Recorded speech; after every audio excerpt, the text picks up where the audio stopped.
নমস্কাৰ সকলোকে মই নতুন এটা ভিডিঅ'লৈ স্বাগতম জনাইছোঁ। হয়, আজি আমি কথা পাতিম যে GTPGTৰ যি নতুনকৈ এপইণ্টমেণ্ট হৈ গ'ল BTCত, সেইসকল কেণ্ডিডেটে স্কুলত কেনেকৈ জইনিং কৰিব বা তাৰপিছত তেখেতসকলে চেলাৰীৰ কি কি প্ৰচেছ আছে বা কি কি কাম কৰিব লাগিব ৰেগুলাৰ চেলাৰীৰ কাৰণে, আৰু তেখেতসকলৰ চেলাৰী কিমানকৈ পাব, GT টিচাৰ আৰু PGT টিচাৰ কিমান চেলাৰী পাব, আপোনালোকৰ DA বা HRA কিমান হ'ব, বা কোন কোন এৰিয়াত ৰুৰেল আৰু আৰ্বান এৰিয়াত কিমানকৈ HRA পায় বা আপোনালোকৰ কিমান চেলাৰী, সেইটো বিষয়ে আমি সেইটো ছেপাৰেটকৈ মই ভিডিঅ' এটা বনাম চেলাৰীৰ ওপৰত। আৰু আজি কথা পাতিম আমাৰ কি কি ডকুমেণ্টছ লাগিব। যে ফাৰ্ষ্ট আপোনালোকে জইনিং কৰিলে এপইণ্টমেণ্ট আৰু জইনিং এটা লেটাৰ দি আপোনালোকে স্কুলত হওক জইনিং কৰিলে, হাইস্কুল হওক বা হাই ছেকেণ্ডেৰীত হওক, তাৰপিছত আপোনালোকৰ যি কি কি ডকুমেণ্টছ লাগিব। তাৰপিছত ইয়াত ধুনীয়াকৈ দিয়া আছে যে এইটো হ'ল আপোনালোকৰ ফাৰ্ষ্ট চেলাৰী, যিটো প্ৰপ'জেল, যিটো আছিলে আপোনালোকৰ ৰেগুলাৰ চেলাৰীৰ কাৰণে প্ৰপ'জেল। আৰু এটা আছিলে যেতিয়া জইনিং কৰাৰ পিছে আপোনালোকৰ যিহেতু NPSটো বনাব লাগিব, তো NPSৰ কাৰণে আপোনালোকৰ কিছুমান ডকুমেণ্টছ লাগিব। সেইখিনি লগতে আপোনালোকে প্ৰথমে জইনিং কৰাৰ পিছে আপোনালোকে মেডিকেল ফিটনেছ চাৰ্টিফিকেট যিটো আছে, মেডিকেল কলেজৰ পৰা হওক বা জইণ্ট ডাইৰেক্টৰৰ পৰা হওক, আপোনালোকে মেডিকেল ফিটনেছ চাৰ্টিফিকেটটো ওলাই ল'ব। আৰু পুলিচ ভেৰিফিকেশ্যন ৰিপৰ্ট যিটো আছে, সেইটো আপোনালোকে তাতে প্ৰাইভেট আৰু গভৰ্ণমেণ্ট ছেক্টৰ বুলি অপশ্যন আছে, যিটো পুলিচৰ পৰ্টেল আছে, সেই পৰ্টেলত আপোনালোকে আবেদন কৰিব লাগিব।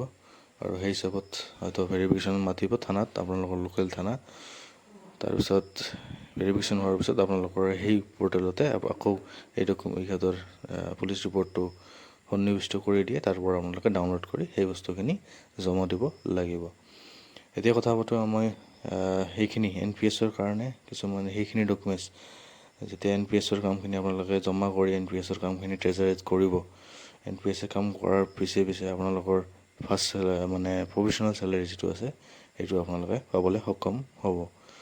আৰু তাৰ পিছে আপোনালোকৰ কিছুমান ডকুমেণ্টছ লাগিব, যিটো আপোনালোকৰ চেলাৰীটো ৰেগুলাৰ, যিহেতু প্ৰভিশ্যনেল চেলাৰী 6 মান্থৰ কাৰণে থাকে বা 6 মান্থৰ টাৰ্ম কণ্ডিশ্যন থাকে, সেই হিচাপত আপোনালোকে 6 মাহ প্ৰভিশ্যনেল চেলাৰীটো পাব। কিন্তু 6 মাহ পাৰ হৈ যোৱাৰ পিছত আপোনালোকে এই ৰেগুলাৰ চেলাৰী কামখিনি কৰিব লাগিব, নহ'লে আপোনালোকৰ এই প্ৰভিশ্যনেল চেলাৰীটো বন্ধ হৈ যাব। তো আপোনালোকে সেইখিনি কৰাৰ কাৰণে ইয়াতে দিয়া আছে যে কিছুমান ডকুমেণ্টছ লাগিব।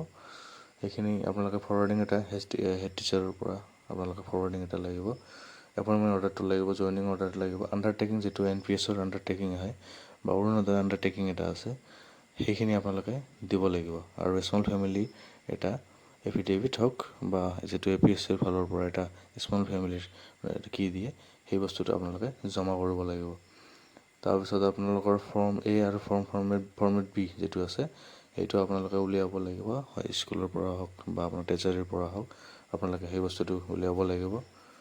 তাৰপিছত আপোনালোকৰ পষ্ট ষ্টেণ্ড নম্বৰ হওক, ৰিটেনশ্যন নম্বৰ, ক্ৰিয়েশ্যন নম্বৰ যিটো আছে, সেই বস্তুখিনি আপোনালোকৰ স্কুলতে হওক বা আপোনালোকৰ ডাইৰেক্টৰ অফিচ হওক বা AS অফিচ হওক, আপোনালোকে সেই বস্তুখিনি উলিয়াই আপোনালোকৰ সেই বস্তুখিনি দিব লাগিব, যে কোনটো পষ্টৰ এগেইনষ্টত আপোনালোকে বা ক্ৰিয়েশ্যন নম্বৰ বা যিটো আছে, সেইখিনি আপোনালোকৰ ডকুমেণ্টছ ওলোৱাৰ পিছত আপোনালোকে এই বস্তুখিনি ৰেডি কৰাৰ পিছত IS অফিচত আপোনালোকৰ কিছুমান কাম আছে, সেইখিনি কৰিব লাগিব। তাৰপিছত ডাইৰেক্টৰ পৰ্যায়ক্ৰমে ডাইৰেক্টৰ অফিচত আপোনালোকৰ ফাইলটো বা আপোনালোকৰ কামখিনি কৰিব লাগিব। তাৰ পিছে ডাইৰেক্টৰ অফিচৰ পৰা হোৱাৰ পিছত আপোনালোকে BTC ছেক্ৰেটেৰিয়েটত আপোনালোকৰ সেই ফাইলটো বা আপোনালোকৰ সেই ৰেগুলাৰ চেলাৰীৰ কামখিনি BTC ছেক্ৰেটেৰিয়েটত কৰিব লাগিব। BTC ছেক্ৰেটেৰিয়েট হোৱাৰ পিছত আপোনালোকৰ সেই ফাইলটো গুৱাহাটীলৈ গুচি যাব, বা গুৱাহাটীৰ যি ছেক্ৰেটেৰিয়েট আছে তাৰ পৰা যি ৰেগুলাৰ চেলাৰীৰ প্ৰচেছ, সেই কামখিনি হোৱাৰ পিছত আপোনালোকৰ যি ৰেগুলাৰ চেলাৰী হয় সেইটো আপোনালোকৰ হৈ যাব।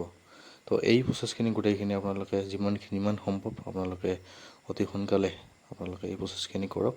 হয়তো বহুতে অলৰেডি সেই প্ৰচেছখিনি কৰিলে, মই ভিডিঅ'টো হয়তো লেট হৈ গ'ল বহুত, বা কিবা কিবি কাৰণত মোৰ অলপ ভিডিঅ'টো দিয়াত প্ৰব্লেম মানে অসুবিধাত কিবা এটা আছিলোঁ।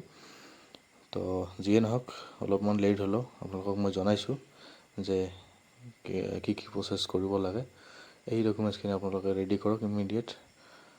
তাৰপিছত বাকী আপোনালোকৰ নেক্সট ভিডিঅ' এটা লৈ আহিম চেলাৰী GT আৰু PGTৰ কিমান পায় বা নতুন 8ৱে কমিশ্যন কেতিয়া আহিব 8ৱে কমিশ্যন আহিলে কিমান বাঢ়িব সেইটোৰ কাৰণে মই ছেপাৰেটকৈ এটা ভিডিঅ' লৈ আহিম আপোনালোকৰ মাজত আজি এইখিনিয়ে আপোনালোকক জনাইছোঁ যে NPSৰ কামখিনি সোনকালে কৰক তাৰপিছত প্ৰফেশ্যনেল চেলাৰী যদি আপোনালোকে বিচাৰে ল'ব পাৰে বা আপোনালোকে নল'ব পাৰে এইটো আপোনালোকৰ কথা তাৰ পিছে আপোনাৰ চেলাৰী ৰেগুলাৰ কাৰণে যিখিনি কাম সেইখিনি কাম আপোনালোকে আৰম্ভ কৰক বা কৰি লওক তো সেইখিনিয়ে আছিল আপোনালোকক ইনফৰ্মেশ্যন দিয়া যে কেনেকুৱা ধৰণৰ আপোনালোকৰ চেলাৰী ৰেগুলাৰ কামখিনি কৰিব লাগিব তো আজিৰ ভিডিঅ' এইখিনি আছিল নেক্সট ভিডিঅ'ত মই আপোনালোকক আৰু জনাম আৰু যদি কাৰোবাৰ কিবা জানিব লগা থাকে বা কিবা ডাউট থাকে আপোনালোকে মোক কমেণ্টত মেছেজ কৰিব মই আপোনালোকক যিমান পাৰোঁ আপোনালোকক জনাবলৈ চেষ্টা কৰিম থেংক ইউ